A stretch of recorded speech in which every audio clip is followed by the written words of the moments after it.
বাংলাদেশ এবং আয়ারল্যান্ডের মধ্যে টেস্ট সিরিজ শুরু হয়েছে। আমরা জানি প্রথম টেস্ট অনায়াসে জিতে গেছে বাংলাদেশ, এরপর দ্বিতীয় টেস্ট আয়ারল্যান্ড কি পারবে সিরিজের সমতা ফেরাতে, একটা প্রশ্ন কিন্তু ছিল। কিন্তু খেলার যা গতিবিধি তাতে কিন্তু বাংলাদেশ অনেকাংশে এগিয়ে আছে।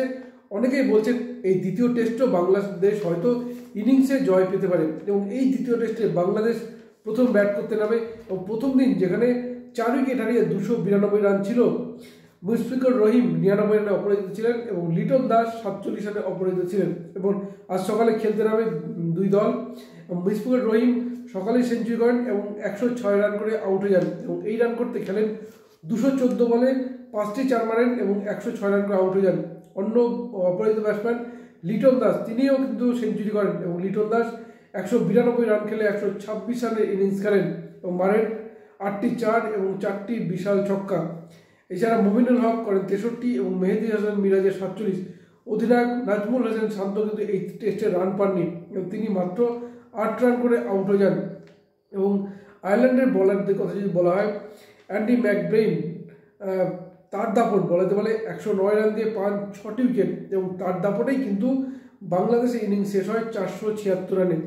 এই 476 রান একটা বড় স্কোর বলা যেতে পারে, কারণ আমরা বিগত টেস্ট যেতে দেখেছি যেখানে আয়ারল্যান্ড কিন্তু তেমন স্কোর খারাপ করতে পারেনি, যার ফলে কিন্তু একটা বড় রান কিন্তু আয়ারল্যান্ডের সামনে ছুড়ে দেয় বাংলাদেশ। এরপরেই খেলতে নামে আয়ারল্যান্ড, কিন্তু প্রথম থেকেই পরপর কিন্তু উইকেট হারাতে থাকে। এবং দ্বিতীয় দিনের সাথে যখন খেলা শেষ হয় সে সময় আয়ারল্যান্ড 5 উইকেট হারিয়ে 98 রান, অর্থাৎ তৃতীয় দিন শুরুতেই হয়তো আয়ারল্যান্ড অল আউট হয়ে যেতে পারে। আমরা জানি কী হবে, কারণ এদিন আয়ারল্যান্ডের শুরুটা খুব একটা খারাপ হয়নি। স্টার্লিং 26 বলে 27 রান করেন এবং ক্যাপ্টেন অ্যান্ড্রু বলবিনি করেন 21 রান, এবং তাদের ওপেনিং জুটি কিন্তু 41 রান তুলেছিল। এবং তারপরে প্রথম উইকেট পড়ার পর থেকেই 63 রানের পর দ্বিতীয় উইকেট, 79 রানে তৃতীয়, 84 রানে চতুর্থ এবং 94 রানে পঞ্চম উইকেটে পড়েন। অর্থাৎ প্রথম উইকেট পড়ার পর থেকে কিন্তু পরপর উইকেট হারাতে থাকে আয়ারল্যান্ড, যার ফলে দিনের শেষে আয়ারল্যান্ডের রান 5 উইকেট হারিয়ে 98। এবং বাংলাদেশের বোলারদের কথা যদি বলা হয়, হাসান মুরাদ তিনি কিন্তু 10 রান দিয়ে পান 2টো উইকেট, মেহেদী হাসান মিরাজ 11 রান দিয়ে পান 1টি উইকেট, খালেদ আহমেদ 30 রান দিয়ে পান 1টি উইকেট এবং তাইজুল ইসলাম 32 রান দিয়ে পান 1টি উইকেট।